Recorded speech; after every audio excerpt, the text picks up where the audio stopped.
அபிஷேகம் தந்து வழி நடத்தும்.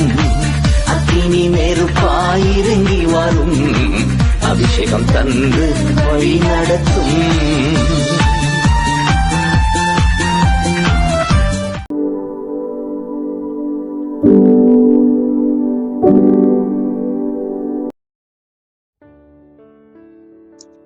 வேத வசனத்துக்கு நேராக கடந்து செல்லலாம். கர்த்தருடைய சமூகத்துல நான் காத்திருந்த பொழுது என்ன கர்த்தர் நம்மளோட பேச போறாரு அப்படின்ற வார்த்தைய நம்ம பார்ப்போம்.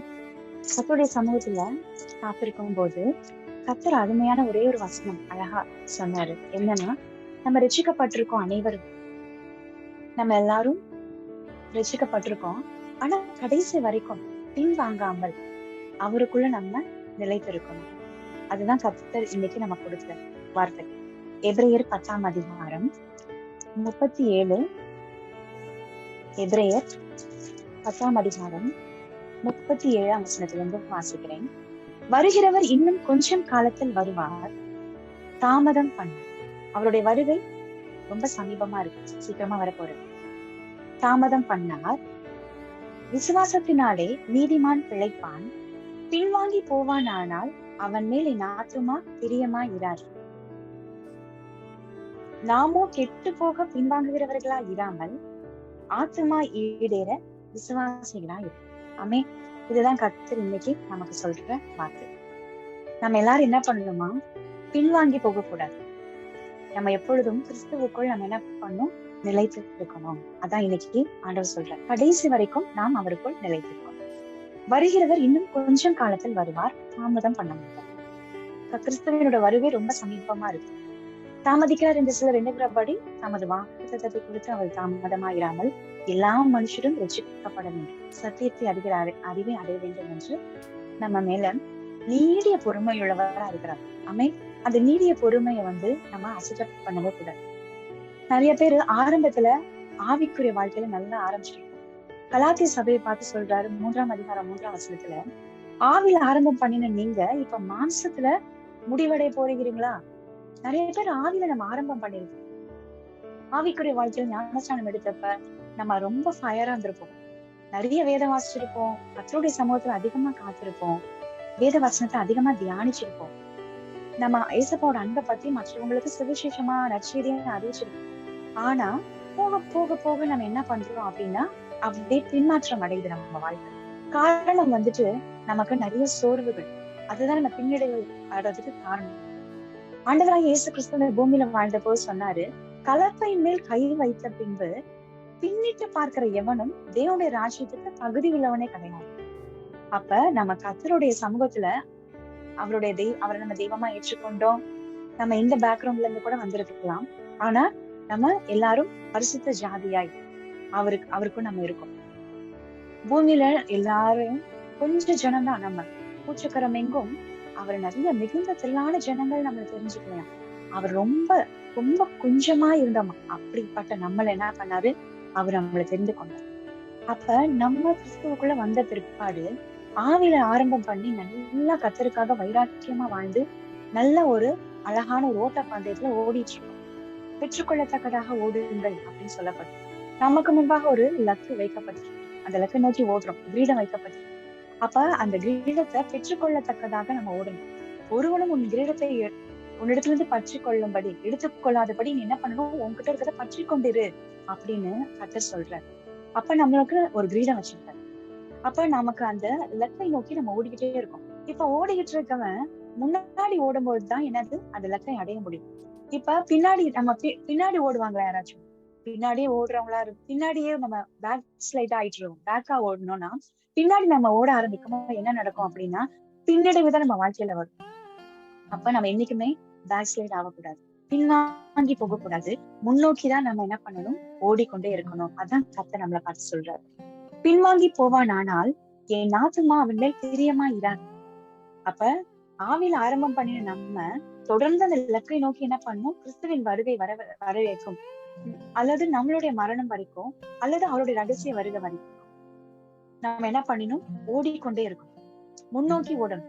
பாரமா இருக்கிற எல்லாவற்றையும், நம்ம நெருக்கி இருக்கிற எல்லா பாவங்களை, பாரமான காரியங்கள் எல்லாவற்றையும் என்ன பண்ணிடுமா? தள்ளி விட்டு நமக்கு நியமித்திருக்கிற ஓட்டத்துல பொறுமையோடு ஓடணும். அப்ப முன்னோக்கி ஓடும் பொழுதுதான் நம்ம வாழ்க்கையில விகிடத்தை நம்ம இலக்கை அடைய முடியும்.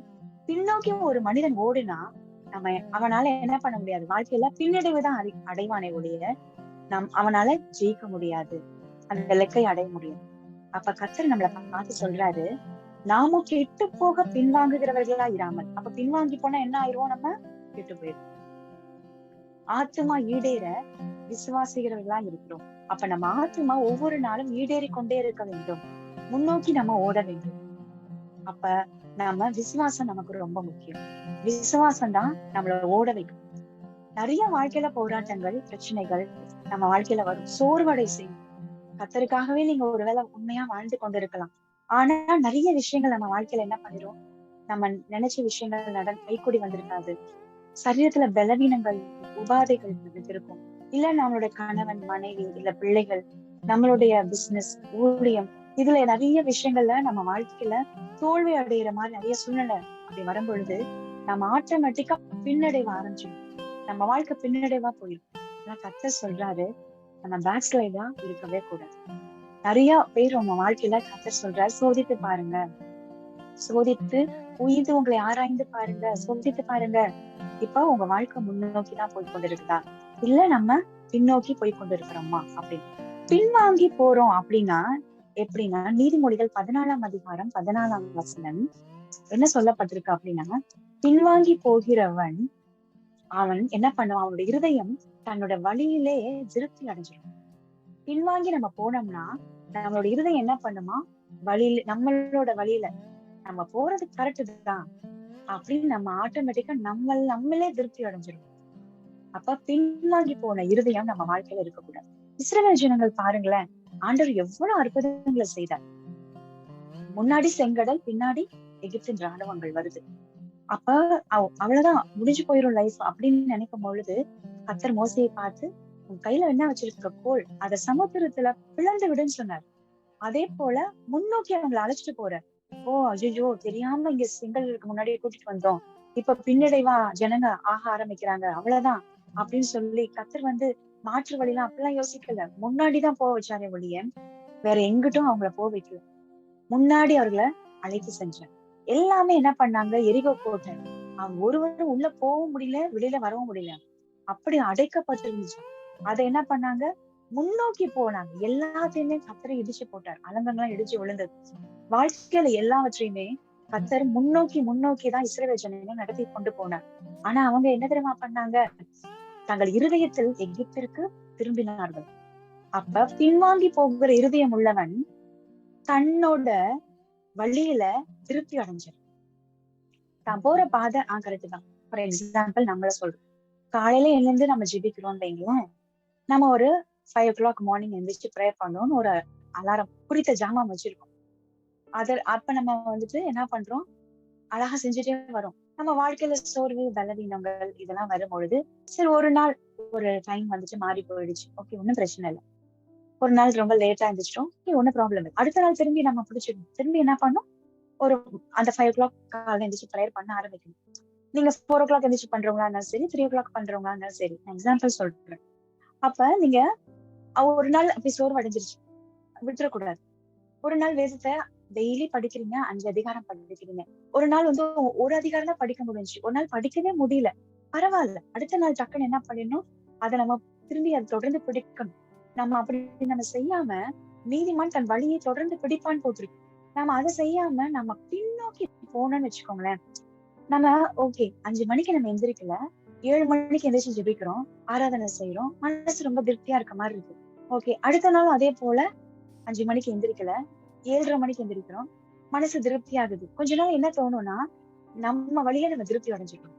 பரவாயில்ல, ஆண்டவர் ரொம்ப அன்புள்ளவர், இரக்கம் உள்ளவர் தானே, நம்மளோட சூழ்நிலை அவருக்கு தெரியாதா, ரொம்ப டயர்டா எல்லாம் இருக்கு நம்ம வேலை செஞ்சுட்டு அதனால நைட் எல்லாம் தூங்கவே இல்லைல்ல, அதனால நம்ம ஒரு 7 மணி போல 7:30 மணி போல ஜெபிச்சா என்ன தப்பு அப்படின்னு நம்ம என்ன பண்ணிடுவோம், நமக்கு இருதயத்துல பின்வாங்கிடுவோம்.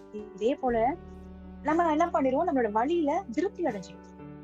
அப்ப பின்வாங்கி போற இருதயம் இருக்கக்கூடாது. இஸ்ரவேல் ஜனங்கள் என்ன பண்ணாங்க தெரியுமா, எகிப்துக்கு நாங்க இருதயத்துல திரும்பினாங்களாம்.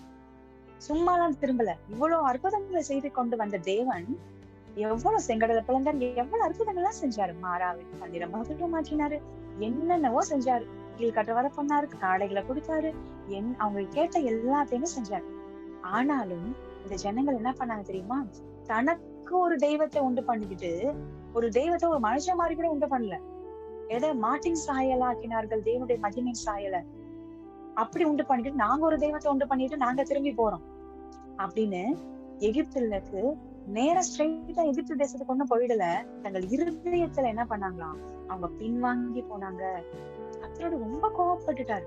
10 முறை அந்த ஜனங்கள் எங்களை சோதிச்சுட்டாங்க அப்படின்னு ரொம்ப டென்ஷன் ஆகி 20 வயசுக்கு மேல எவனுமே எகிப்துல இருந்து வந்தாங்கல்ல, 70 பேர் யாக்கோபின் குடும்பம் வந்தாங்கல்ல, அதுல அவங்க வந்துட்டு 30 லட்சம் ஜனங்களா மாறி போனாங்க. ஆனா 20 வயதுக்கு மேற்பட்ட அந்த ஸ்டார்டிங்ல எகிப்து தேசத்துல ஆரம்பிச்சாங்க பாருங்க, 20 வயசு அதுக்கு மேற்பட்ட எவனுமே உள்ள போக மாட்டான்னு சொல்லிட்டு கானான் தேசத்துக்குள்ள நூனின் குமாரன் யோசுவா, எப்புன்னின் குமாரன் காலேப், இவங்க மட்டும்தான் அங்கிருந்து புறப்பட்டவங்கள உள்ள போனவங்க. அப்ப யாருதான் போனா? வனாந்தரத்துல பிறந்தாங்கல்ல ஜனங்க, குழந்தைங்க, அந்த பிள்ளைகள் எல்லாரும், குழந்தைங்க எல்லாரும் அழகா உள்ள போயிட்டாங்க கானான் தேசத்துக்கு. அப்படி கர்த்தருக்கு கோபம் வந்துச்சு. அதே போல பொல்லாத இருதயம் நமக்கு வரக்கூடாது. அந்த பின்வாங்கி போற இருதயம் நமக்குள்ள இருக்கவே கூடாது. அப்ப பின்வாங்கி போவானால் என் ஆத்துமா அவன் மேல பிரியமா இராதுன்னு சொல்றேன். ஆமென். லூக்கா 8ஆம் அதிகாரம் 13ஆம் வசனத்துல நமக்கு விதை பற்றின ஓமை நம்ம எல்லாருக்குமே தெரியும். லூக்கா 8ஆம் அதிகாரம் 13ஆம் வசனம். இப்ப பாத்தீங்கன்னா விதை பற்ற ஓமையில அழகா ஒரு மனுஷன் விதைக்க ஆரம்பிக்கிறான். வழி எருகு விழுது, அப்புறமேட்டு கற்பாறையில விழுது, முள்ளுகள்ல விழுது, அதுக்கப்புறம் நல்ல நிலத்துல விழுது. ஆனா இந்த கற்பாறையில விழுந்துச்சு பாத்தீங்களா, அந்த கற்பாறையில விழுந்த அந்த வசனம், அந்த விதை என்ன பண்ணுச்சான், 8ஆம் அதிகாரம் 13ஆம் வசனம் சொல்லுது, கற்பாறையின் மேல் விதைக்கப்பட்டவர்கள் கேட்கும் போது சந்தோஷத்தோட வசனத்தை ஏற்றுக்கிறாங்க. ஒரு வசனம் பிரசங்கம் பண்ணும் பொழுது உடனே அவங்களுக்கு சந்தோஷம் ஆயிடுது. ஆண்டவர் என்கிட்ட பேசிட்டாரு, ஓகே, உடனே என்ன பண்றாங்களா, சந்தோஷமா ஏத்துக்கிறாங்களாம். ஆனா தங்களுக்குள்ளே வேர் கொள்ளாதபடியினால், இப்போ ஒரு விதையை நீங்க எடுக்கிறீங்க, வீட்டுல நம்ம எல்லாருமே செடிகள்லாம் வளர்ப்போம், நமக்கு பிடிச்சமான எல்லாத்தையுமே வளர்ப்போம். அப்ப என்ன செய்வோம் அப்படின்னா, நம்ம விதை போடுவோம், டெய்லி கண்காணிப்போம், தண்ணி ஊத்துவோம், அது வளர்ந்துருச்சான்னு ஒவ்வொரு நாளும் போய் பார்ப்போம், அது அழகா பூ பூத்துருக்கா, அப்பெல்லாம் நம்ம போய் என்ன பண்ணுவோம், அதை செக் பண்ணிக்கிட்டே இருப்போம். ஏன்னா நம்ம அதை கஷ்டப்பட்டு வளர்த்துட்டு இருக்கோம் இல்ல, அதனால அந்த மாதிரி ரொம்ப கேர் எடுத்துக்கணும். ஆனா இந்த வயத வசனம், இப்ப நீங்க சப்போஸ் நீங்க விதைய கல்லுல விதைச்சிட்டீங்க அப்படின்னா, கீழே ஒரே கல்லா கிடக்குன்னு வச்சுக்கோங்களேன், அப்ப அது வேர் உள்ள கொள்ளுமா? வேர் கொள்ளுமா? வேர் கொள்ளாது. அப்ப அதுக்கு நீ என்னதான் தண்ணி ஊத்தினாலும் அந்த கல்லு என்ன பண்ணிட்டு இருக்கும், அதை வளர்ச்சி அடையாமல் என்ன பண்ணிட்டே இருக்கும், தடுத்துக்கிட்டே இருக்கும். இதே போல கற்பாறை விதைக்கப்பட்டவர்கள் எப்படிப்பட்டவர்களாம், சந்தோஷத்தோட வசனத்தை கேட்டுக்கிறாங்க, கர்த்தர் என்கிட்ட பேசினாரு அப்படின்னு சொல்றாங்க. ஆனாலும் தங்களுக்குள்ள வேர் கொள்ளாதபடினாலே கொஞ்சம் காலம் மாத்திரம் விசுவாசித்து சோதனை காலத்தில் பின்வாங்கி போகிறார்கள். அண்டர்லைன் பண்ணிக்கோங்க அந்த வேர்டை, பின்வாங்கி போகிறார்கள். சோதனை, பல நெருக்கம், போராட்டம், கடன் பிரச்சனை, வீட்டுக்காரால பிரச்சனை, மனைவியால பிரச்சனை, பிசினஸ்ல லாஸ், ஊழியத்துல எந்த ஊழியம் பண்ணாலும் ஒண்ணுமே சிறக்க மாட்டுது, ஆத்மாக்கள் வர மாட்டேங்கிறாங்க, இதெல்லாம் சோதனை காலம். நம்ம எந்த ப்ராஃபிட்டுமே கிடைக்கல, ஓடி ஓடி ஓடி உழைச்சி ஒண்ணுமே பிரயோஜனம் இல்ல, பிள்ளைகள் மனம் திரும்ப மாட்டாங்க, கர்த்தரை தேட மாட்டாங்க, நிறைய கர்த்தருக்கு பிரியமில்லாத காரியங்கள் செய்யறாங்க, எவ்வளவு நான் ஜெபிக்கிறேன், நான் ஒரு ஆளா ஜெபிக்கிறேன், ஆனா இப்படிலாம் வருதுன்னு சொல்லி அவங்க என்ன பண்ணுவாங்களாம், சோதனை காலத்துல என்ன செய்வாங்க, அப்படியே பின்வாங்கிடுவாங்க. அப்படிப்பட்ட கற்பாறையில் விதைக்கப்பட்ட விதையா நீங்க இருக்கீங்களா? விசுவாசிக்கிறீங்க, வசனத்தை சந்தோஷமா ஏற்றுக்கிறீங்க, ஆனா வேர் கொள்ள முடியல. காரணம், கற்பாறை விதைக்கப்பட்ட விதை. அப்ப சோதனை காலம் வரும் பொழுது கர்த்தர் நம்மள அதாவது கர்த்தர் சோதிக்கிறவர் இல்ல, அவன் சுய இச்சையினால எடுக்கப்பட்டுதான் சோதிக்கப்படுகிறான். ஆனா கர்த்தர் வைக்கிறது நமக்கு ஒரு டெஸ்ட், பரீட்சை வைக்கிறார். சாத்தான் தான் சோதனைக்காரன், அவன் என்ன பண்ணுவான், சோதனைக்காரன் அவனுக்கு பேரு. ஆனா கர்த்தர் நமக்கு டெஸ்ட் தான் பண்ணுவார். இப்ப எப்படி நம்ம 5th ஸ்டாண்டர்டு, அடுத்த 6th ஸ்டாண்டர்ட் போறோம், இப்ப 10th முடிச்சோம்னா அடுத்தது நம்ம என்ன பண்றோம், 11th ஸ்டாண்டர்ட் போறோம், அப்புறம் 12th போறோம். அப்படின்னா பரீட்சையில பாஸ் பண்ணாதானே அடுத்த ஸ்டாண்டர்ட் போக முடியும். இதே போலதான் கர்த்தர் நமக்கு டெஸ்ட் வைக்கிறார். அந்த டெஸ்டே சில பேருக்கு பயங்கரமாவும் இருக்கும். சில பேருக்கு விசுவாச போராட்டம் இருக்கும். அவங்க கத்தருக்காக வைராக்கியமா நின்னுட்டு இருப்பாங்க. ஆனா விசுவாசத்துல வழி விலகி போற மாதிரி அவங்களுக்கு அவ்வளவு போராட்டம் இருக்கும். அப்ப சோதனை காலம் வரும் பொழுது அந்த விசுவாசம் எல்லாம் எங்க ஆட்டம் கண்டுச்சுன்னே தெரியல. விசுவாசம் எல்லாம் காண போயிருக்கும். அவ்வளவுதான். அவங்க என்ன பண்ணிருவாங்களா, இனி என்ன ஆண்டவர் என்ன செய்ய போறாரு, நான் 15 வருஷமா ஜெபிக்கிறேன், நான் 20 வருஷமா இந்த விஷயத்துக்கு வேண்டிட்டு இருக்கேன், இந்த நோய் இனிமே நம்மளை விட்டு போறது இல்ல, அவ்வளவுதான்.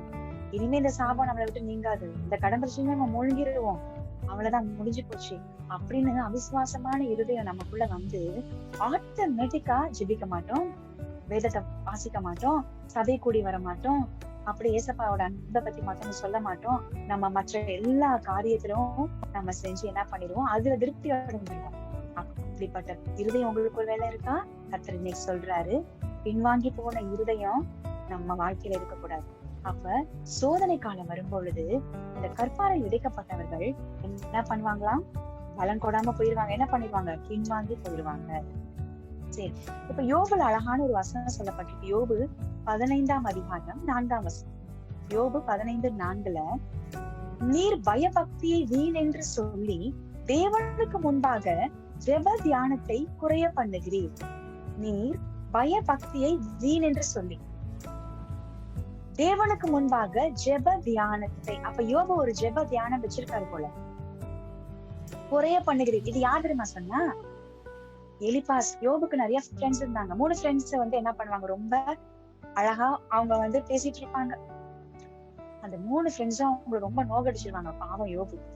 கர்த்தர் வந்து சாத்தான் கிட்ட சவால் விட்டுட்டாரு, உன் பிள்ளைங்களை எல்லாம் எடுத்துருவேன், உனக்கு உண்டான எல்லாத்தையும் எடுத்துருவேன், உச்சனே உள்ளங்கால் வரை உனக்கு புதிய பருக்களால் பாதிச்சு உனக்கு உயிர் மட்டும்தான் மிஞ்சும், ஜீவன் மட்டும்தான் இருக்கும், இது எல்லாமே காலி பண்ணிடுவேன் அப்படின்னு. ஆனாலும் நீ என்ன பண்ண மாட்டேன், என்ன தூஷிக்க மாட்டேன், யோபு பத்தி எனக்கு தெரியும் அப்படின்னு கர்த்தர் சாத்தான் கிட்ட சவால் விட்டுட்டார். ஆனா இது யோபுக்கு தெரியாது. சாத்தான் கிட்ட இவ்வளவு சவால் விட்டுருக்காரு ஆண்டவரு அப்படின்ற விஷயம் யோபுக்கு தெரியவே தெரியாது.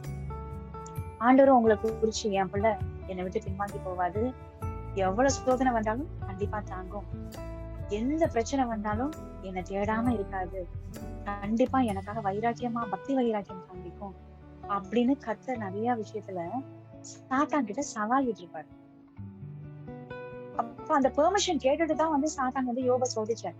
அந்த எலிபாஸ் என்ன பண்ணிட்டாரு, யோபை பத்தி சொல்றாரு, நீர் பயபக்தியை வீண் என்று சொல்லி. யோபு சொல்லி பார்ப்பாள, அவ சொல்லி புலம்பினாலும் ஒண்ணும் தப்பு இல்ல, 10 பிள்ளைங்களுமே இறந்துட்டாங்களே, மனைவி மட்டும்தான் இருக்கா. அவளும் என்ன சொல்றா, தேவனை தூஷித்து ஜீவனை விட்டுறியா, ஏன் உயிரோட இருக்க அப்படின்னு. என்னுடைய சுவாசம் என் மனைவிக்கு வேறுபட்டு இருந்துச்சுன்னு சொன்னாராம். அப்ப அவ எவ்வளவு பெரிய கொடிதான நோய் அவருக்கு இருந்திருக்கும் பாருங்க. ஒரே நாள் பணக்காரு, ஒரே நாள்ல என்ன பண்ணாராம், கிழக்கு புத்தர்ல அவ்வளவு ஒரு பெரிய பணக்காரு, ஆனா ஒரே நாள்ல பிச்சைக்காரன் ஆயிட்டாருன்னு சொல்லணும் நம்ம பாஷையில. உட்கார்ந்து ஓடு எடுத்து சொரிஞ்சிட்டு இருக்காரு சின்ன உள்ளங்காலோட. சாத்தான் அவர் என்ன பண்ணிட்டார், அப்படி ஒரு ஜீவனை மட்டும் எடுக்காதுன்னு சொல்லிட்டாரு. அவ்வளவு ஒரு உச்சதல் உள்ளங்கால் வர நொதிக்கிற ரணம் போல வியாதிகள், பலவீனம், வெளியில சொல்ல முடியலையா, போராட்டம், பிரச்சனை, கடன் பிரச்சனை, நிந்தைகள், அவமானங்கள் உங்க வாழ்க்கையில என்னால வெளியில மத்தவங்களுக்கு ஷேர் கூட பண்ணிக்க முடியல அப்படின்னு நிறைய விஷயம் உங்க வேலை இருக்கு, உங்க வாழ்க்கையில இருக்குதா?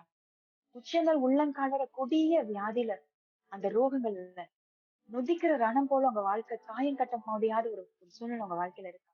ஒருவேளை இந்த எலிபாச போல மத்தவங்க உங்களை ஒருவேளை பேசிட்டு இருக்காங்களா? நீங்க கவலைப்படாதீங்க. யோபுவை போல தேவனை தூஷிக்காம ஸ்ட்ராங்கா இருங்க. கர்த்தர் யோபு இழந்து போன எல்லாவற்றையும் ரெட்டிப்பா கொடுத்தார். அவனோட முன்னிலைமையை காட்டிலும் பின்னிலைமைய அதிகமா ஆசிரித்தார். யாரு முன்னாடி எல்லாம் வைக்கப்பட்டாரோ அவங்க முன்னாடி எல்லாம் அவர் உயர்த்தினார். கர்த்தர் டபுள் ஃபோல்ட் பிளெஸிங்ஸ் கொடுத்தாரு. ஏன்? அவர் பின்வாங்கி போகவே இல்லை தன்னோட இருதயத்தில். பாருங்க, இந்த அவங்க நிறைய விஷயம் புலம்பிருப்பாரு, நல்லாதான் அழகா மனுஷன் வந்துட்டு இருந்தாரு. அப்புறமேட்டு கொஞ்சம் அதிகாரத்துல இந்த படிச்சு பாத்தீங்கன்னா புலம்பி எடுத்துருவாரு. புலம்பி அவரால முடியல.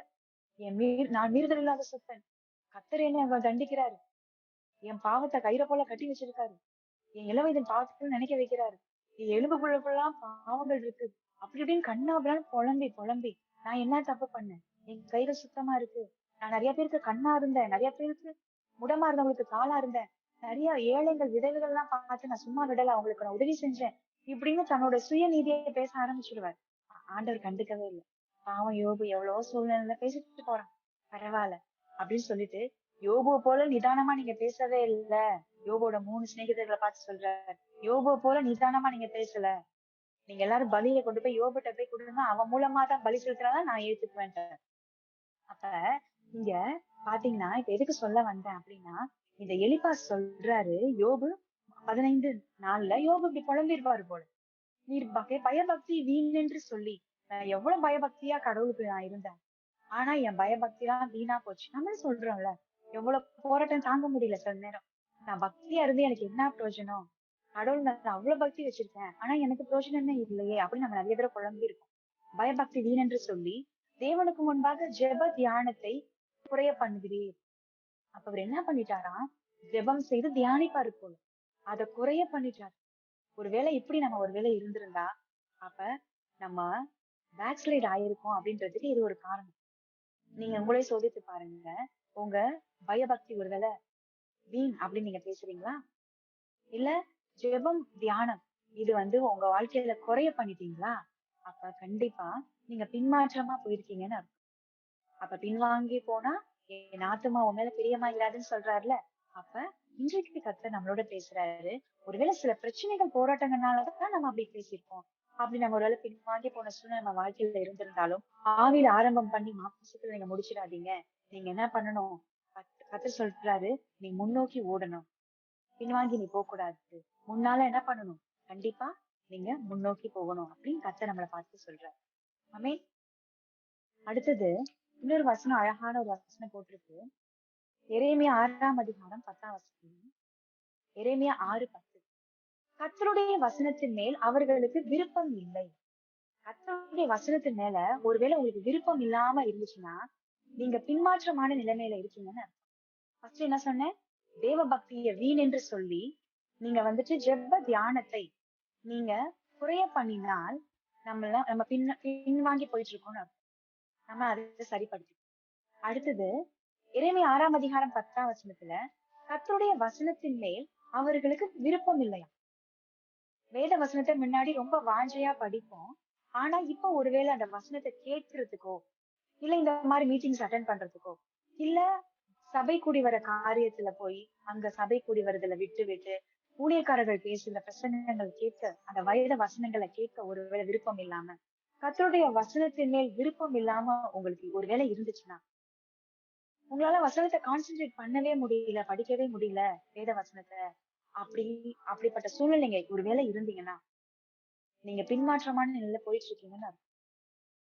கர்த்தருடைய வசனத்தின் மேல் உங்களுக்கு விருப்பம் இல்லாம உங்க விருப்பம் நாட்டம் எல்லாம் சோசியல் மீடியால, செல்போன்ல பாக்குறது, யூடியூப், இன்ஸ்டாகிராம், ட்விட்டர், இந்த மாதிரி நிறைய விஷயங்களை நம்ம வாட்ஸ்அப்ல, பேஸ்புக்ல இந்த மாதிரி அதிகமான நேரத்தை அதுல செலவு பண்ணி கர்த்தருடைய வேதத்தின் மேல, கர்த்தருடைய வார்த்தையின் மேல ஒருவேளை விருப்பமே இல்லாம அதை செவி சாய்க்காம வேற எங்கேயோ இருக்க மாதிரி கேட்டுட்டு இருக்க மாதிரி கவனிக்காத அப்படி ஒரு காரியங்கள்ல ஒருவேளை நீங்க மந்தமான நிலைமையில இருந்தீங்கன்னா ஒருவேளை கர்த்தர் சொல்றாரு, நீங்க உங்களை ஆராய்ச்சி பாருங்க, நீ பின்மாற்றமா போயிட்டு இருக்கன்னு அர்த்தம். அப்ப கர்த்தருடைய வேதத்தின் மேல விருப்பம் உங்களுக்கு இருக்கணும். இரவும் பகலும் அவரோட வேத வசனத்தை தியானிக்கிற மனுஷன்தான் பாக்கியவான். ஆமென். அப்ப பின்மாற்றமான வாழ்க்கை, பின்மாற்றமான இருதயம் நமக்கு இருக்கக்கூடாது அப்படின்னு கர்த்தர் சொல்றாரு. அடுத்தது 1 கொரிந்தியர் 15:33. 1 கொரிந்தியர் 15:33. ஆகாத சம்பாஷணைகள் நல்லொழுக்கங்களை கெடுக்கும். நம்ம ஆகாத சம்பாஷணை, அதாவது ஒருத்தரை பத்தி ஒருத்தர் போன் கால் பண்ணாவே 3வது நபரை பத்தி நம்ம பேசணும்னு வச்சுக்கோங்களேன், இல்ல தேவையில்லாத விஷயங்களை நம்ம பேசிக்கிட்டே இருக்கோம் அப்படின்னா ஒரு எல்லை இருக்கு, எல்லாத்துக்கும் ஒரு வரம்பு இருக்கு. அதை மீறி ஒரு விஷயம் போனா அது பாவமா போகும் அப்படின்னு நமக்கு தெரியுது, ஆனாலும் அதை மீறி என்ன பண்றது, பேசுறது. அப்படி ஒருவேளை 2 பேர் சேர்ந்தாவே விசுவாசிகள் என்ன பண்ணுவாங்க, 3வது நபரை பத்தி தான் பேசுவாங்க. 2 விசுவாசிகளை சேர்ந்தா ஒரு ஊழியக்காரர்களை பத்தி பேசுவாங்க. அப்ப என்னன்னா ஆகாத சம்பாஷணை, கர்த்தரோட ஐக்கியமே இல்லாதவங்கள்ட்ட போய் ஃப்ரெண்ட்ஷிப் வச்சுக்கிறது, இந்த மாதிரி ஆகாத விஷயங்கள்லாம் நம்ம பேச ஆரம்பிக்கும் போது நல்லா இருக்க நம்மளையும் அவங்க கெடுத்துருவாங்க, நல்ல ஒழுக்கங்களை கெடுத்துருமா. அப்படி ஒருவேளை ஆகாத சம்பாஷணைகள் உங்க வாழ்க்கையில இருந்துச்சுன்னா நீங்க பின்மாற்றமான நிலைமையில போய் கொண்டிருக்கீங்கன்னு அர்த்தம். கர்த்தர் எச்சரிக்கிறாரு. அப்படி ஆகாத சம்பாஷணைகள் ரட்சிக்கப்படாதவர்களிடம். அதுக்காக அந்த பூமியில நம்ம வாழாம இருக்க முடியுமா? எல்லாரும் ரட்சிக்கப்படாம தானே இருக்காங்க. நம்ம ஒர்க் பிளேஸ்ல எல்லாம் ரட்சிக்கப்படாம தானே இருக்காங்க. அவங்க கிட்ட ஃப்ரெண்ட்ஷிப் இருக்கலாம், ஆனா ஃபெல்லோஷிப் இருக்கக்கூடாது. அவங்க கூட பஜாருக்கு போறேன்ட்டு போக கூடாது. அவங்க கிட்ட போன் கால்ல பேசலாம், ஆபீஸ் போற டைம்ல பேசலாம், அவங்களுக்கு கிறிஸ்துவின் அன்பை பத்தி சொல்லலாம். ஆனா அவங்க கூட எப்பொழுதுமே ஐக்கியமா நீங்க இருந்துகிட்டு எல்லா இடத்துக்கும் போய் வந்துட்டு இருந்தோம்னா மற்றவர்களை பத்தி அவங்க பேச ஆரம்பிப்பாங்க. சில விசுவாச பிள்ளைங்களே பாருங்களேன், ரட்சிக்கப்பட்டு ஞானஸ்நானம் எடுத்தவங்களே என்ன செய்வாங்கன்னா மற்றவர்களை பத்தி குறை சொல்லி பேசிக்கொண்டே இருப்பாங்க. அப்ப அப்படிப்பட்ட ஆகாத சம்பாஷணைகள். சில பேர் என்ன பண்ணுவாங்க, எதிர்ப்பாளர்கிட்ட பேசிக்கிட்டே இருப்பாங்க போன்ல. ஒரு எல்லை வரம்பு இருக்கு, அதை மீறி பேசக்கூடாதுன்னு சொல்ல பேசலாம். ஆனா ஒரு எல்லை இருக்கு, அதை மீறி பேசினா சில விஷயங்கள் பாவமா போகும். அப்ப அந்த ஆகாத சம்பாஷணை நமக்கு தேவையில்லையே. அது நல்ல ஒழுக்கங்களை கெடுத்துருமே. நம்ம நல்லவங்க தானே, அப்ப அவங்களோட குணம் நம்மளை கெடுத்துருச்சுன்னா அப்ப அந்த நல்ல ஒழுக்கத்தை கெடுத்துடக்கூடாது. அப்படி ஒருவேளை காரியங்களை நீங்க இருந்தீங்கன்னா நம்ம பின்மாற்றமான வாழ்க்கையில போய்கொண்டிருக்கிறோம் என்று கர்த்தர் நம்மளை எச்சரிக்கிறார். சரிங்களா? அடுத்தது பாருங்க, இப்ப எபிரேயர் 4 அதிகாரம் 1 வசனத்துல, எபிரேயர் 4 அதிகாரம் 1 வசனத்துல ஒரு அழகான ஒரு வசனம் போட்டிருக்கு. எபிரேயர் 4:1. ஆனபடியாலே அவருடைய இளைப்பாறுதலில் பிரவேசிக்கிறதற்கு ஏதுவான வாக்குத்தத்தம் நமக்கு உண்டாயிருக்க உங்களில் ஒருவனும் அதை அடையாமல் பின்வாங்கி போனவனாக காணப்படாதபடிக்கு பயந்திருக்க கடவுள். நம்ம எல்லாருக்கும் ஒரு இளைப்பாறுதல் வச்சிருக்காரு கர்த்தர். இளைப்பாறுதல் இனி வரும் காலமா இருக்கு. சரிங்களா? எப்படி 6 நாட்கள்ல மனுஷனை படைத்து 7ஆம் நாள் ஓய்ந்திருந்தார், இதே போல கானான் தேசத்துல இஸ்ரவேல் ஜனங்களை கர்த்தர் கூட்டி கொண்டு போனாரு. அப்ப இளைப்பாறுதல் அவங்களுக்கு கொடுத்தாரு. ஆனா நிரந்தரமான ஒரு இளைப்பாறுதல் ஒண்ணு இருக்கு. இன்று அவருடைய சத்தத்தை கேட்பீர்களாகில், அப்ப இன்று என்று சொன்னதுனால இன்னும் ஒரு நாளை குறிச்சிருக்காரு. அப்ப தேவனுடைய ஜனங்களுக்கு இளைப்பாறுகிற காலம் இனி வருகிறதா இருக்கு. சரிங்களா? அப்ப இந்த இளைப்பாறுதலுக்குள் பிரவேசிப்பதற்கு ஏதுவான வாக்குத்தத்தத்தை நமக்கு கொடுத்துட்டாரு. கானான் தேசம் அவங்க எப்படி பிரவேசிச்சாங்க, இதே போல பரம கானான் ஆகிய அந்த இளைப்பாறுதலுக்குள்ள நம்ம போறோம். அந்த வாக்குத்தத்தை நமக்கு இருக்கு. உங்களில் ஒருவனும் அதை அடையாமல், ஐயோ இவ்வளவு கஷ்டப்பட்டு எவ்வளவு போராடி என்ன பண்ணிட்டோம், நம்ம வந்துட்டோம். எவ்வளவு சூழ்நிலை நம்ம கர்த்தருக்காக வைராக்கியமா இருந்து வந்திருக்கோம். கடைசி நேரத்துல பின்வாங்கிடலாமா? கூடாது. அப்ப உங்களில் ஒருவனும் அதை அடையாமல் பின்வாங்கி போனவனாக காணப்படாதபடிக்கு எச்சரிக்கையா இருக்கணும். அப்ப கடைசி வரைக்கும் என்ன பண்ணிருக்கோம், நம்ம நிலைச்சிருக்கோம். பின்வாங்கி போற இருதயம் நம்ம வாழ்க்கையில வந்துடக்கூடாது. நம்ம கிறிஸ்துவனுக்குள்ள நம்ம எவ்வளவு போராட்டம் வந்துருச்சு, நிறைய பிரச்சனை வந்துருச்சு, பேசாம கிறிஸ்துவ தேடாம இருக்கவங்க நல்லா இருக்காங்க, நம்ம பேசாம அவங்கள பாரு அப்படின்னு கம்பேர் பண்ணி நம்ம ஒருவேளை நம்ம பின்வாங்கி போற இருதயம் நமக்கு இருந்துச்சுன்னா கர்த்தர் இன்னைக்கு நம்மளை பார்த்து சொல்றாரு, அப்ப கஷ்டப்பட்டு இவ்வளவு நாள் நம்ம போராடி வந்தோமே, அந்த இளைப்பாறுதலுக்குள்ள நம்ம பிரவேசிக்கணும் இல்லையா? அப்ப அந்த இளைப்பாறுதலுக்குள்ள பிரவேசிப்பதற்கு நம்ம கண்டிப்பா என்ன பண்ணணும், உங்களில் ஒருவனும் அதை அடையாமல் போயிடக்கூடாது. அதை அடையாமல் பின்வாங்கி போனவனாக காணப்படாதபடிக்கு நீங்க எச்சரிக்கையா இருங்க. அப்ப கடைசி வரைக்கும் அந்த ஓட்டத்தை என்ன பண்ணணும், ஓடி முடிச்சிடணும். அப்ப முடிச்சாதான் அந்த இளைப்பாறுதலுக்குள் நம்ம பிரவேசிக்க முடியும் அப்படின்னு கர்த்தர் சொல்றாரு. அப்ப அவருடைய இளைப்பாறுதல் பிரவேசிப்பதற்கு ஏதுவான வாக்குத்தத்தம் நமக்கு உண்டாயிருக்கு. நாம யாரும் அதை அடையாமல் பின்வாங்கி போனவனாக காணப்படாதபடிக்கு பயந்திருக்க கடவோம் அப்படின்னு சொல்லுவாங்க. ஆமென். அப்ப அடுத்தது இன்னொரு விஷயம் கர்த்தர் சொல்றாரு. சில பேர் ஆவிக்குரிய வாழ்க்கைகள் நல்லா வந்திருக்கும், பிசாசுகள்லாம் நம்ம ஜெயிக்கக்கூடிய அந்த அபிஷேகத்தை கொடுத்திருக்காரு. நிறைய போராட்டங்கள்லாம் நம்ம ஜெயிச்சு வந்திருக்கோம். ஆனா அப்ப இருக்கிற போராட்டங்கள்ல ஜெயிச்சு வந்திருக்கோம். தாவீது எப்படி கோலியாத்தை போய் ஜெயிக்கிறதுக்கு முன்னாடி ஏற்கனவே பாஸ்ட்ல ஒரு விக்டரிஸ் அவருக்கு இருக்கு. என்னன்னா, அப்படி ஒரு விசை கரடி வந்துச்சு, ஒரு விசை சிங்கம் வந்துச்சு, நான் போய் என்ன பண்ணேன், அந்த சிங்கத்தோட வாயில இருந்து அந்த ஆட்டை பிடிச்சிட்டு வந்தேன். அது ஏன் மேல பாஞ்ச போது நான் என்ன பண்ணேன், அதை அப்படியே கிழிச்சு போட்டேன், அந்த ஆடை தப்பிச்சிட்டேன் அப்படின்னு சொல்றாரு.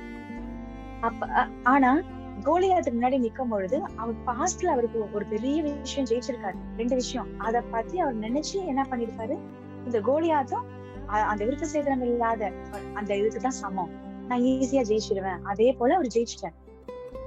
கர்த்தர் இன்னைக்கு சொல்றாரு, சில விஷயங்கள் நம்ம வாழ்க்கையில பயங்கரமா ஜெயிச்சுட்டு வந்திருப்போம். ஆனா இப்ப வருகிற அந்த போராட்டம் இருக்கும் பாருங்க, அது ரொம்ப 100 மடங்கு ஜாஸ்தியா இருக்கும். என்னவோ அக்கினில தூக்கி 7 மடங்கு சூடாக்குன மாதிரி வாழ்க்கையில போராட்டம், பிரச்சனை இருக்கும். எங்கிட்டு திரும்பினாலும் பிரச்சனையா இருக்கும். நீங்க நடுவுல நிப்பீங்க. உங்களை சுத்திலும் நீங்க பாப்பீங்க. இங்கிட்டு கணவனால, இங்கிட்டு பிள்ளைங்களால, இங்கிட்டு பிசினஸ், இங்கிட்டு ஊழியம், இங்கிட்டு சொந்த பந்தங்கள், இங்கிட்டு பினான்சியல் கிரைசிஸ், இங்கிட்டு சரீர பலவீனம். இப்படி நீங்க நடுவுல நிக்கிறீங்க. உங்களை சுத்திலும் எல்லாமே உங்களை சார்ந்த பிரச்சனையாவே இருக்கும். அப்படி ஒருவேளை நீங்க இருக்கலாம். இந்த போராட்டத்தை ஜெயிக்க முடியாத அளவுக்கு 7 மடங்கு சூடாக்கப்பட்ட நிலைமையில நீங்க ஒருவேளை இருக்கலாம். சாத்ராக், மேஷாக், ஆபேத்நேகோவ அவங்கள உள்ள தூக்கி போடுறதுக்கு கட்டி அந்த அக்கினி சூழல உள்ள போடுறதுக்கு மிலிட்டரில இருந்து வந்தாங்க ஆளுங்க. ராஜா என்ன பண்ணா, பெரிய பெரிய பலசாலிகளை ராணுவத்துல இருந்து வர வச்சுட்டாங்க. அவங்கள தூக்கி கட்டி போட்டவங்க மேல நின்னாங்க பாத்தீங்கன்னா, அவங்க மேல இந்த அக்கினி பட்டு அவங்க மேலே புஷ்பம் ஆயிட்டாங்க, எரிஞ்சு சாம்பல் ஆயிட்டாங்க. ஆனா உள்ள விழுந்தவங்க அக்கினியின் மனம் கூட வீசலையா. அவங்களுடைய விசார், பாதை, ட்ரெஸ் எதுவுமே சேதமே ஆகல. அக்கினியின் மனம் கூட வீசலையா. 4வது நபரா என்ன பண்ணாரா, தேவபுத்திரனுடைய சாயலா அவர் கர்த்தர் அழகா என்ன பண்ண, கர்த்தருடைய தூதனானவர் சொல்லப்பட்டிருக்கிறது எல்லாம் ஆண்டவராக இயேசு கிறிஸ்து, ஏஞ்சல் ஆஃப் தி லார்ட் உலாவினார். அப்ப ஒருவேளை அப்படிப்பட்ட அக்கினி சூழ்நிலையில நீங்க ஒருவேளை போயிட்டு இருக்கீங்க. நீங்க அக்கினி நடக்கும் போது நீ வேகாதிருப்பாய், அக்கினி ஜுவாலி உன் பேரில் பற்றாதுன்னு சொல்றாரு ஆண்டவர். அப்படி ஒருவேளை பிசாசுர போராட்டம், பில்லிசுடைய வந்தது அந்த சேவனை ஏவல்கள் மூலமா கர்த்தருக்காக நீங்க வைராக்கியமா எழுதி பிரகாசிக்க விடாத அளவுக்கு பயங்கரமான போராட்டம், பயங்கரமான நோய், பலவீனம், என்னால முடியல, எந்திரிச்சு ஒரு பாட்டு பாட முடியல, என்னால ஆராதனை செய்ய முடியல, நான் சோர்ந்து போயிட்டேன், பலவீனம் ஆயிட்டேன். இதெல்லாம் நல்லா ஞாபகம் வச்சுக்கோங்க. நீங்க கர்த்தருக்காக முன்ன நிக்கிறீங்கல்ல, உங்களைதான் சாத்தான் தாக்குவோம்.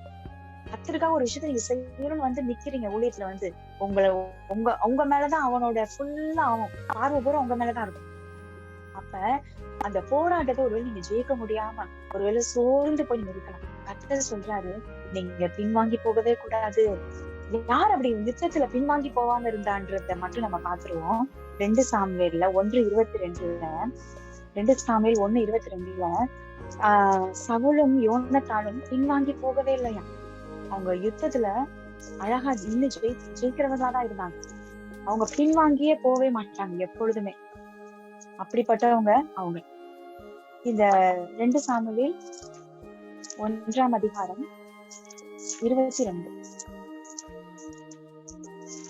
இங்க அழகா சொல்லப்பட்டிருக்கு. நம்ம எடுத்து வாசிக்கிறோம். கொலை உண்ணவர்களின் இரத்தத்தை குடியாமலும் பராக்கிரமசாலிகளின் நிலத்தை உண்ணாமலும் யோனத்தானுடைய வில் பின்வாங்கினதும் இல்லை, சவுலின் பட்டயம் வெறுமையாய் திரும்பினதில்லை. அப்ப ஒருவேளை பயங்கரமான போராட்டத்தில் நீங்க இருக்கீங்களா, ஒரு இடத்துல போய் ஊழியம் செய்யும் போது பிசாசோட தாக்கம்லாம் உங்க மேல இருக்கும். ஆனா நல்ல ஞாபகம் வச்சுக்கோங்க, சாத்தான் உங்களை மேற்கொள்ளவே முடியாது. ஏன்னா வானத்துல போகும்போது சகல அதிகாரம் எனக்கு கொடுக்கப்பட்டிருக்கு, அந்த அதிகாரத்தை நான் உங்களுக்கு தரேன்னு சொல்லியிருக்கேன். சர்ப்பங்களின் தேர்களை மிதிக்கும் சத்துருடைய சகல வல்ல மேற்கொள்ள உங்களுக்கு அதிகாரம் கொடுக்கிறேன், ஒன்றும் உங்களை சேதப்படுத்தாது. பிசாசோட போராட்டம் நமக்கு இருக்கும், ஆனா அவனால நம்மள ஜெயிக்க முடியாது, மேற்கொள்ள முடியாது. ஆனா கண்டிப்பா போராட்டம். அப்ப இங்க பாருங்களேன், அப்படி ஒருவேளை போராட்டத்துல நீங்க இருக்கீங்களா, நான் நல்ல ஃபயரா தான் நான் ஜெபிக்கிறேன், நான் நல்ல தேவனை தேடுறேன், நல்ல ஆராதனை செய்யறேன், ஜெப தியானத்தை விடல, நான் என் தேவ பக்தியை நான் விட்டு விடல, நான் நல்லொழுக்கமா நான் வாழ்றேன், நான் எந்த ஒரு ஆகாத சம்பாஷணை வச்சுக்கொள்ளவே இல்லை, நான் கரெக்டா தானே இருக்கேன், நான் விரோதமா மற்றவர்களுக்கு விரோதமா நான் பேசவே இல்லை, நான் எல்லா விஷயத்திலயும் கர்த்தருடைய வேதத்துல நான் பிரியமா தானே இருக்கேன், விருப்பமா இருக்கேன், எல்லாமே நான் கரெக்டா இருக்கேன், என்னோட ஆயுதங்கள் எல்லாம் சரியா இருக்கு, என்னுடைய சர்வாயுத வர்க்கங்கள் எல்லாம் சரியா தானே போட்டிருக்கேன், ஆனாலும் ஏன் எனக்கு இவ்வளவு போராட்டம், ஏன் என்னால தாங்கிக்க முடியாத பிரச்சனை. கர்த்தர் சொல்றாரு, ஒருவேளை அப்படிப்பட்ட யுத்த களத்துல நீங்க நின்னுட்டு அந்த பேட்டில் ஃபீல்ட்ல நின்று நீங்க போராடிட்டு இருக்கீங்க, கர்த்தர் உங்களை பார்த்து சொல்றாரு, நீ பின்வாங்கிறாத, நான் உனக்கு ஜெயத்தை கொடுப்பேன்னு சொல்றேன். ஆமே. ஏன்னா அவர் யெகோவா நிசி, உங்களுக்கு முன்பாக அவரு போறார், ஜெய கொடியா அவங்களை ஜெயம் உள்ளவர்களா, ஜெயம் கொண்டவர்களா உங்களை மாற்றி நம்மளாம் ஜெயிக்க பிறந்தவர்களா இருக்கும். கொலை உண்டவர்களின் ரத்தத்தை குடியாமலும் பராக்கிரமசாலிகளின் நிலத்தை உண்ணாமலும் யோனத்தானோட வில் பின்வாங்காதான். உங்க வில் பின்வாங்கவே கூடாது, ஷார்ப்பா இருக்கும் நீ அம்பு. பால வயதின் குமாரர் பலவானுடைய கரத்துல அம்பா இருக்காங்களாம். பலவானாகிய பரிசுத்த ஆவியானவரோட கரத்துல நீங்க அம்பா இருக்கணும். நீங்க துலக்கமான அம்பா உங்களை அவர் மாற்றுவார். அம்மேன். நம்முடைய அம்பரா துணியில உங்களை போட்டு வச்சுக்குவாரு. ஷார்பன் பண்ணிட்டே இருப்பாரு. தேவ சமூகத்துல உட்கார்ந்து ஜெபிக்க ஆராதனை செய்ய செய்ய நீங்க உங்க அம்பு அம்பு ஆரோ ஷார்ப் ஆகுது. என்ன பண்ணுவாரு? அம்பரா துணியில போட்டு போட்டு ஷார்ப் பண்ணி கத்தியை நம்ம எப்படி ஷார்ப் பண்றோம், அத போல ஷார்ப் பண்ணி அம்பரா துணியில குயிவர் சொல்லுவோம் இங்கிலீஷ்ல, அதை அழகா போட்டு வச்சுக்கிறாரு. சத்துரு வரும்போது டக்குன்னு எடுக்கிறாரு. இங்க இருந்து என்ன பண்றாரு? அம்ப எய்கிறாரு. அப்படி எய்யப்பட்ட அம்புகளா நம்ம நேரா போய் சதக்குன்னு கொடுக்கணும். சாத்தான் பிசாசுகளை நிர்மூலமாக்கும். அதுக்கு பேட்டில் ஃபீல்ட்ல நின்றுட்டு இருக்கோம். சில பேரை கத்தர் ஊழியத்துக்கு அப்படி தெரிஞ்சுக்கிட்டாரு. அப்படி இருக்கவங்க நம்ம யோனத்தானோட வில் பின்வாங்கினது இல்லை. சவுலோட பட்டயம் விரும்பியா திரும்பாதான். குத்தி சதக்குன்னு குத்திட்டு சாவடிச்சுட்டு எதிரிய சாவடிச்சுட்டு தான் வரும். அந்த அந்த வில்லு அந்த அவரோட பட்டயம் வெட்டிட்டு தான் வரும். பின்வாங்கவே வாங்காது. வெறுமையா தன்ட்ட திரும்பவே திரும்பாது. அப்படி கத்தர் துலக்கமான அம்பா உங்களை வச்சிருக்காரு. நம்மளோட அம்பரா துணியில உங்களை போட்டு வச்சிருக்காரு. அப்ப நம்ம எல்லாரும் நம்ம இவ்வளவு தூரம் வந்திருக்கோமே, அப்ப நம்ம பின்வாங்கி போயிடலாமா? பேட்டில் ஃபீல்டு வரைக்கும் வந்துட்டோமே, அப்ப எதிரியை நம்ம ஜெயிச்சுதான் ஆகணும். நமக்கு ஒரே ஒரு எதிரி யாரு? சத்துருதான் நமக்கு எதிரி. சாத்தான கிறிஸ்து ஜெயித்தாரா இல்லையா? அவர் நமக்குள்ள இருக்கிறதுனால நம்மளும் ஜெயிப்போம். அவன் ஆமேன். அப்ப நிறைய போராட்டங்கள் மத்தியில பேட்டில் ஃபீல்ட்ல நின்றுட்டு இருக்கீங்க. நீங்க அந்த போர்க்களத்து முனையில நீங்க என்ன பண்ணக்கூடாது? ஜீவனை பணைய வைத்து நின்றார்கள். அது போல ஜீவனை பணைய வைத்து நிக்கணும். நீங்க என்ன பண்ணணும்? உங்களோட வில்ல பின்வாங்க கூடாது. உங்களுடைய பட்டயம் வெறுமையா திரும்பக்கூடாது. சாத்தானை வெட்டிட்டு நிர்மூலமாக்கிட்டு அவனோட தந்திரங்கள்லாம் நிர்மூலமாக்கிட்டு தான் உங்கள்கிட்ட திரும்பணும். அந்த பட்டயம் உங்க உரையில ஒதுக்கணும். அப்படி கர்த்தர் ஒரு சிலரை என்ன பண்றாரு? உருவாக்குறாரு. அதனாலதான் இந்த பாதை. நீங்க என்ன பண்ணிடக்கூடாது? ஒரு நாளும் பின்வாங்கி போயிடவே கூடாது. ஆமென். அப்ப எப்ப பின்மாற்றம் வரும் தெரியுமா? தேவனோட உறவுல உங்களுக்கு பிளவு ஏற்படும் போது, தேவனுடைய உறவுல என்னைக்கு உங்களுக்கு விரிசல் வருதோ ஆட்டோமேட்டிக்கா உங்க மனசு பின்வாங்கி போயிடும். அப்படி நம்ம பின்வாங்கி போயிடக்கூடாது. கடைசியா ஒரு வசனம் மட்டும் படிச்சீங்கன்னா, நீதிமொழிகள் 26:11. நீதிமொழிகள் 26:11. நாயானது தான் கக்கினதை தின்னும்படி திரும்புவது போல. ஆஹா, எப்படி ஒரு விஷயம் சொல்றாரு பாருங்க. நாய் வேணான்னு சொல்லிட்டு கக்கிருது, அத வாந்தி பண்ணிடுதுன்னு சொல்லுவோம். வாந்தி பண்ணிடுது. அத மீண்டும் தின்ன முயல்வது போல நம்ம என்ன பண்ணக்கூடாது? திரும்ப கூடாது, பின்வாங்கிடக்கூடாது. அப்பா பின்வாங்கிறதுக்கு எப்படி ஒரு எக்ஸாம்பிள் சொல்றாரு பாருங்க. நான் நீதிமொழி 26:11. நாயானது தான் கக்கினதை தின்னும்படி திரும்புவது போல. நாய் வேண்டாம் என்று வாந்தி பண்ணி போட்டத திரும்பி சாப்பிடுறதுக்கு முயலுது. அப்படி நமக்கு ஒரு அருவருப்பா இருக்குல்ல? அந்த மாதிரி நம்ம கிறிஸ்துவ விட்டு பின்வாங்கி விசுவாசத்தை விட்டு நம்ம அவிசுவாசப்பட்டு நம்ம பின்வாங்கி போனோம்னு வச்சுக்கோங்களேன், நம்மளும் ஆவிக்குரிய வாழ்க்கையை விட்டு நாம மாம்சக்குரிய காரியத்துல பின்வாங்கிட்டோம் வைங்க. ஆவியில ஆரம்பம் பண்ணிட்டு மாம்சத்துல முடிச்சோன்னு வைங்களேன், பின்வாங்கி போறோம்னு அர்த்தம். அப்ப நாய் தான் கக்கினதை தின்றது மாதிரி நம்மளும் என்ன பண்றோம்? அப்படி வேண்டான்னு நினைச்சு உதறிட்டு வந்திருப்போம் சில பாவங்களை.